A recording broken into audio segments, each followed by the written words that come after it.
Hello and welcome to the CX Files podcast. I'm your host, Mark Hillary. Rob van Herpen is the Regional Vice President for North America at 5CA. 5CA is based in the Netherlands and they have a 2-decade history of promoting work-from-home CX solutions. Rob was on this podcast back when the COVID-19 pandemic began about a year ago, and then he was offering advice on how to quickly move CX teams into a work-from-home environment. Now he's back, and we're thinking more strategically about what has changed and how the entire industry embracing work from home will change CX in the long term, from hiring to corporate culture to employee experience and expectations. Rob, it's great to have you back on the podcast. When we last spoke on CX Files, it was, I think, right at the beginning of the pandemic, and clearly, there was a strong focus in our conversation then on work from home because 5CA has around 2 decades experience of work from home. And at that time, we were seeing many other companies responding to the pandemic as an emergency. So it was of particular interest then. But we've really seen it evolve, since March last year. It's now about actually much more than working from home. And I know that conversations that we've had and conversations I've had with other analysts, there's this idea that you can hire away from the contact center initially, so you can go global in your search for talent, but also you can use this idea of fans of brands. And I think that that's something 5CA is really focused on. So could you explain some of these differences that we've seen in the past year, and especially the idea of being able to hire fans? Yeah, absolutely, Mark. And thanks for inviting me to your podcast. I absolutely agree that it's evolving tremendously. In the beginning of the pandemic, of course, everybody was having the necessity to send people to work from home. But that's something completely different than adopting a long-term work from home strategy. From my perspective, work from home is really a global concept. So not necessarily focused on having people work remotely close to your physical offices. And while that is a solution, a short-term solution, it's really about, let's say, reaping the full benefits of work from home and being able to source from a global pool of talented resources rather than sticking to that limitation of that physical boundary around your offices. Even now, there's still a lot of companies that only allow work from home in one specific country, for example, because of the complexity of hiring people globally. That's not how I see it, and that's not how we see it. We want to leverage that global talent pool and really be able to cherry pick the right profiles based on what you're looking for. And I think that's the real benefit that work from home can bring. And a lot of companies still need to, let's say, explore that option. I think a lot of companies are not doing that today because they are afraid to jump into the deep, basically into the unknown. They don't know what it is to hire people in other countries, legislation that they need to deal with, payrolling. So that is something that we've been doing this for the past 15 years, and it's all about sourcing the right profiles for work from home, because sending people home to work from there is something different than having people permanently work from home. There's so much more to it. It requires specific skills. It requires a specific mindset of the people. Not everybody is suited to work from home permanently because some people just need that, let's say, social, physical interaction with other people. So you need to look for this specifically when you source people. And then on top of that, companies need to think about, let's say, how can we make sure that our culture is fit as well to have people work from home permanently? Do we have the right engagement strategy? Do we look at, let's say, mental health? What is work from home doing to people? And this is something. It's rather complex. And even after 15 years of doing work from home, we are still let's say, in sometimes a trial and error mode, right? We continuously do new things in terms of engagement. We try out new things. We talk a lot to the community because we want to hear from them what's working and what's not working. And I think that leads to, let's say, fans of brands, because in the end, sourcing the right people means that you can be selective for, let's say, to only select people that have very specific skills that you're looking for. You can't do that. There's no way that you can do that if you are limited to a certain physical boundary, let's say. You need to either you find people with the right language skills or with the right customer service skills or the right product skills, but not all of them, right? And what we want to do is we want to find people that are really passionate about a product or a service that they support, because that's in the end, I would say 50% of the quality that's being delivered comes down to intrinsic motivation. Are people really motivated to put their best foot forward for that product or service that they support? So if you can find those people, that already solves a lot of the issues that current contact centers are having with people that are not really motivated or don't have an affinity with the product that they support. And that shows up when they interact with customers. So that's basically the concept of fans of brands, cherry picking the right profiles that are really passionate about the product or service that they support, combine that with the skills that a contact center agent needs to have. And that gives you a much better profile than I would say the average contact center profile. Yeah, and so you're basically saying that if you hire people who already like the products they're going to support, then you're kind of already halfway there to creating both a good employee experience, but also a great customer experience, yeah?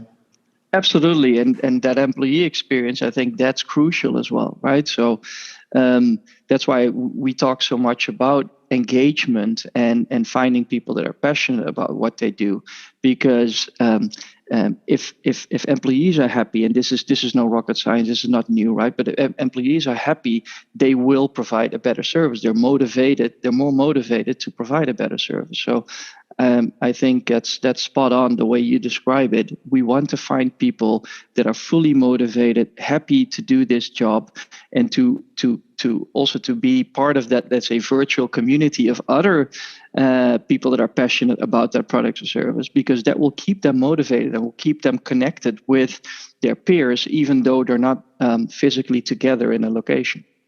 Mm-hmm. Yeah, that's great. I mean, the thing is, though, most of the CX specialists that we talk to on this podcast are talking about a hybrid future. You know, we've seen work from home. We've seen it's been proven to work after the pandemic. But all of these companies that are working on business process outsourcing, they've all got massive estate all over the world, and they're working out how can we still continue to use this, but also offer the flexibility of work from home. Now, I'm assuming that from what you just said in the earlier answer, that you disagree with the hybrid approach. But what do you think is going to happen? Why do you think that work from home is pure work from home is superior to a hybrid? I mean, it would be strange for me to say that I don't disagree. I absolutely think that work from home brings a lot of benefits over brick and mortar, and the smart companies will take a work from home first approach because it allows them to do so much more and so much better than traditional brick and mortar setups. I do believe that physical contact centers will remain to exist in the foreseeable future, not because work from home is not better, but basically because there's a lot of fear still in the industry to make that switch. And I see that every day. Larger companies, enterprise-based companies are actively looking to add work from home vendors or gig CX vendors to their vendor portfolio, but they're very careful in the selection process, and they want to start small because they want to test the waters. I see it as a similar process as with technology adoption, right? So you got the innovators on the left side, and you got the laggards on the right side.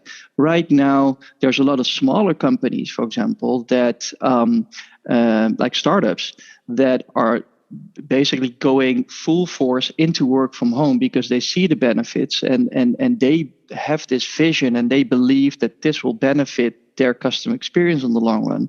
So they will go for this immediately. Those are the innovators, right? Then you have the larger companies that are trying to test the waters. They are, let's say, coming next.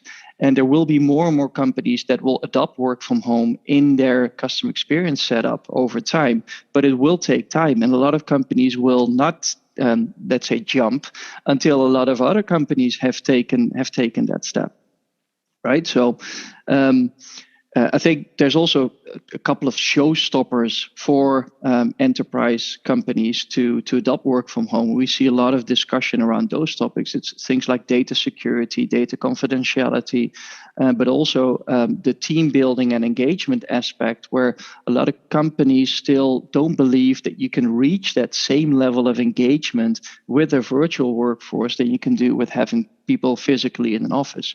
We know it's not like that, and we have, let's say, the examples that prove the contrary, but still there's a lot of conservatism in the industry. So I do believe that physical contact centers will remain being there and that a lot of companies will choose for a hybrid setup, but you will see a trend that more and more companies will switch over to work from home, starting with smaller companies that basically want to go full force into grasping the benefits that work from home brings.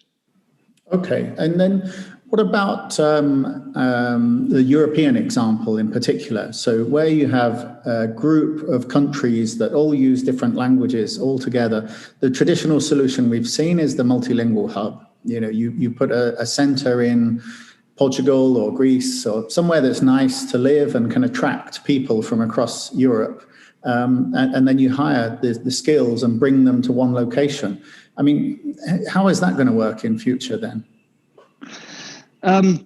We've been there, right? So we also had our multilingual hub. We had it in a less, let's say, straightforward location. We had a multilingual hub in Buenos Aires in Argentina, which is also a great city, great location, very attractive for people to move there. So we know from firsthand experience that multilingual hubs have its challenges. And I'm going to make a bold statement here. I think the future of multilingual hubs is basically that there's no future for multilingual hubs because there's too many disadvantages that this setup brings in comparison with the option that's available today. And I'll elaborate a little bit on this. So first of all, multilingual hubs indeed thrive on the possibility to either find language speakers in that specific location or to, let's say, between brackets, import people, right? So they want to attract people from other countries to live in Greece or Portugal or whatever location because it's sunny, it's nice, you're close to the beach. So they paint this perfect picture of being able to live there and do some work on the side. The disadvantage that brings is either if you find people locally that speak a certain language, you have non-native speakers, and in many cases it's basically subpar language skills. If you can find people that are willing to relocate and live in that location for some time, you will either have people that don't have the right skills, right? It's very difficult to find people that want to relocate and have the language skills and also possess the right customer service or product or technical skills that you require for the job. So there will always be some form of, let's say, acceptance that somebody's not the perfect profile, but hey, we do with it because it's the best what we can get. And if you find good people, even then there's a lot of churn with those profiles because everybody comes there and thinks that, hey, this is great. I can live there. I can go to the beach every week. But then they end up not liking the job too much because that wasn't their primary focus, right? The job was something that they would do on the side because they wanted to live there. So they leave after 6 months, 8 months, right? You often see that those people don't stick around, not even for a year. So there's a lot of disadvantages that the multilingual hubs bring. And I think it was a great solution 10 years back when there weren't there wasn't a viable other solution in place. So people were accepting like, hey, this is the best, what we can get, the best alternative to having people in local contact centers spread around the world, which, let's say, so physical contact centers, which brings its own challenges with it. But now with work from home, you can have those people working all over the world under a virtual roof with the right culture and the right engagement setup. You can create so much more. You can create an experience which is so much better, both for the employee and for the client, that I don't think a multilingual hub is going to exist anymore in the future. Okay, I'm sure that some of the major BPOs will be interested to hear this episode. Yeah. I'm interested in some of your views. I mean, given your kind of long history engaging with work from home at 5CA, just more broadly, how employee expectations might have been changed by the past year or so. And I'm thinking of we're seeing constant announcements in the media, Spotify going to work anywhere for all of their staff, Salesforce doing the same thing. And then we see the opposite, companies like Goldman Sachs saying, well, we're getting back to the office as fast as we can because work from home doesn't work. I mean, do you think we're going to see a situation develop where people expect this kind of flexibility from their employer, and that's going to affect the talent that you can attract? Yes and no. I think on the one hand, yes, more and more people have now tasted what it is to work from home, and they want to continue doing so. But again, as I said before, it's not working. It's not something that everybody is happy with, right? So some people will prefer to go back to an office. To refer to your example of Goldman Sachs, for example, announcing that they really want their people, or they basically demand their people to come back into the office pretty soon. I think that's about culture, right? It's about organization culture. And if you as an organization don't have the culture that supports, let's say, having people to work remotely, it's going to be impossible anyway to pull that off, right? So you can allow people to work from home in that case, but you're going to fail miserably because you don't have the culture nor the mindset in place to engage and motivate people in the right way. So I think it's logical that you will see this trend. Some companies will basically want to have people back in the office, more conservative organization in general. But it also depends on the type of industry you're in, right? Some industries are more suitable to have people work remotely, especially in the technology industry. I think that's the case. So that's why you see companies like Salesforce or Spotify making those announcements, because their culture and their, let's say, the profiles that they work with are more suitable to work from home.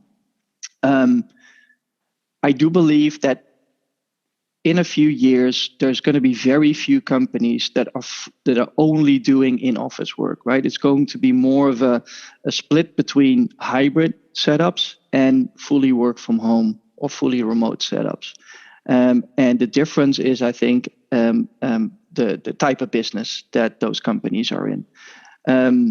Having said that, I may sound like a broken record, but what's really important here is that employee experience, right? So if you as a company, if you can't be 100% certain that you can keep your employees engaged and also take care of their, let's say, mental health because they're working from home and have less social interaction, then you should be very careful with taking that step from one day to another.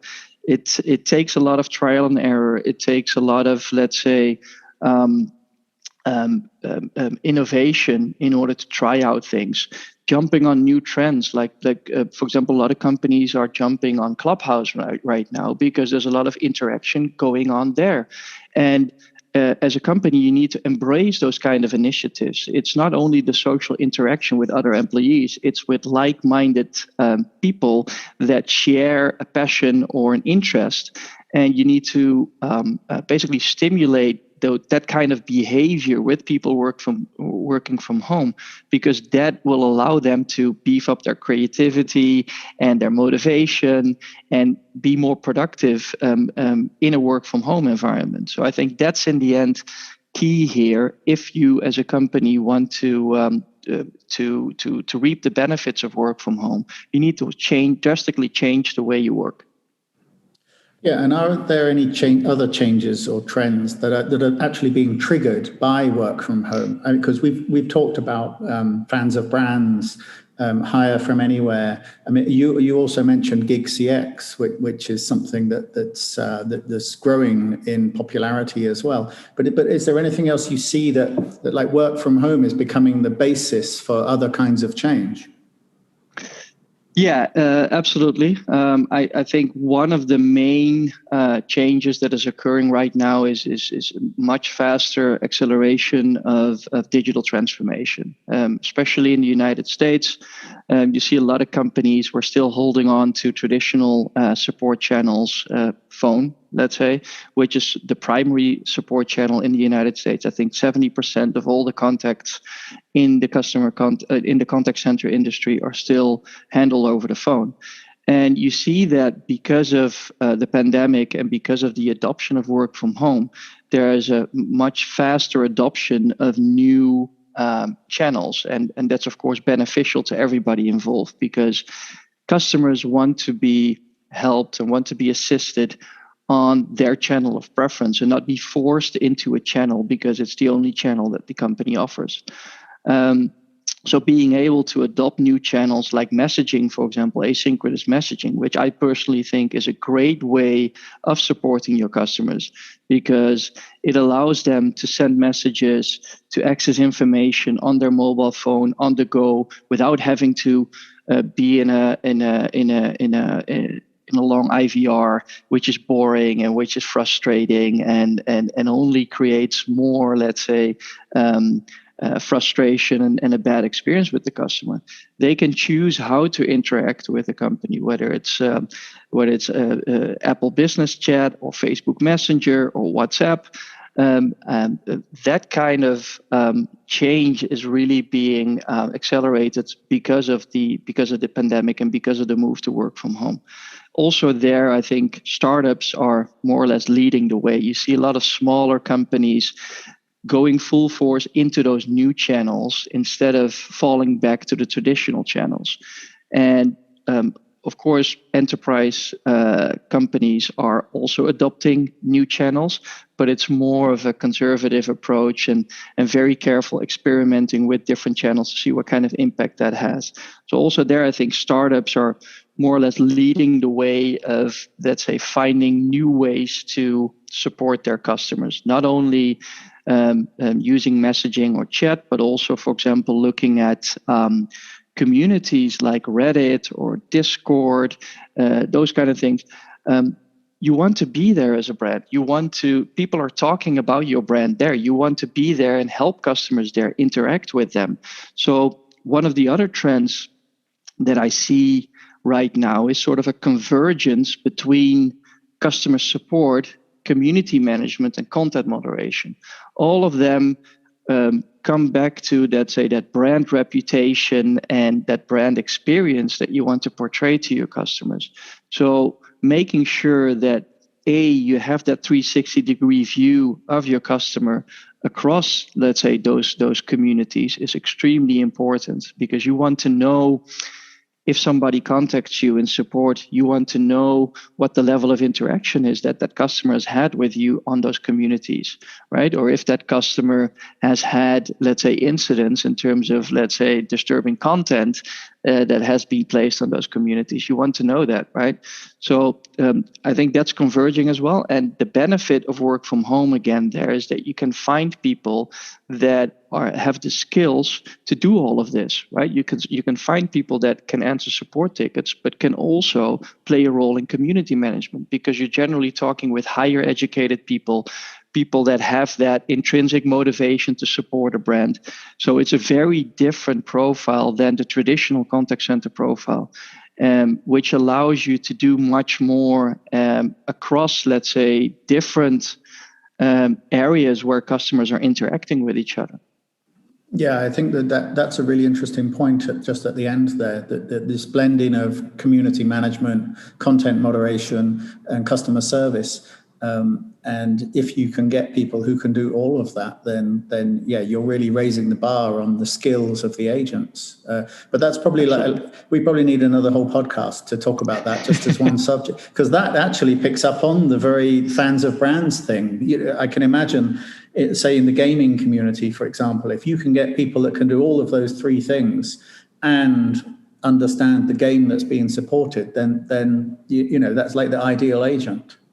Absolutely, and that's exactly what we see happening, right? So it's stepping away from that one-sided look on what somebody can do, but basically looking at what do I need as a brand, and can we find the people with the right skills that can do so, right? So taking away those physical boundaries of having to accept that somebody can only do one thing, and looking at the options that are out there by cherry picking the right profiles on a global scale.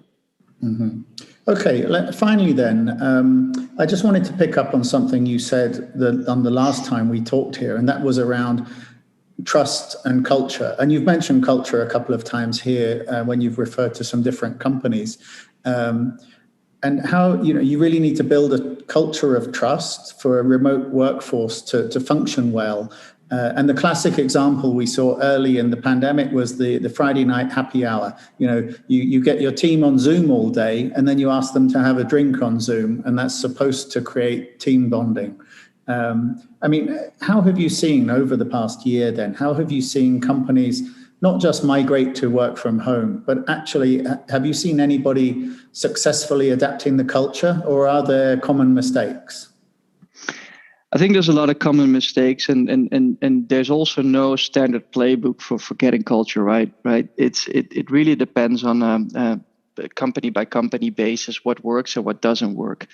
I think the common mistake is indeed expecting that people working from home is the same thing as in office. The only difference is that they need to have their home environment, they need to have a laptop, and they need to communicate differently. It's really about that engagement portion. So how do you get your company ready to support those people working from home? Again, looking at their mental health, looking at ways to motivate them, looking at different ways outside of your company as well. So looking at initiatives like Clubhouse or Slack channels or Discord, whatever works for your company, make sure that you jump on those kind of opportunities to enrich the experience that your employees are having.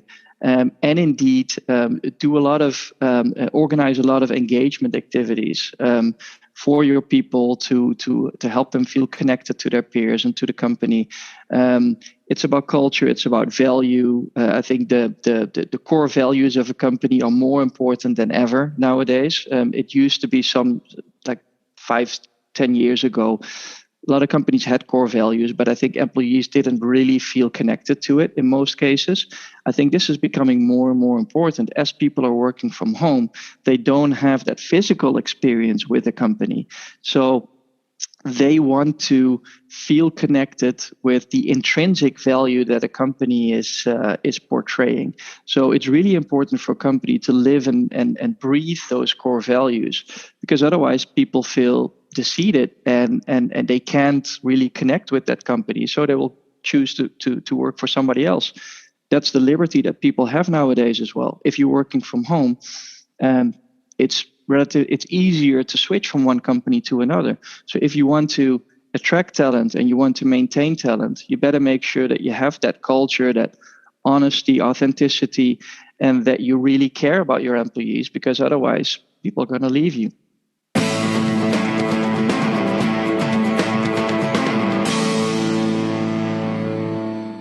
Thanks for downloading the CX Files podcast.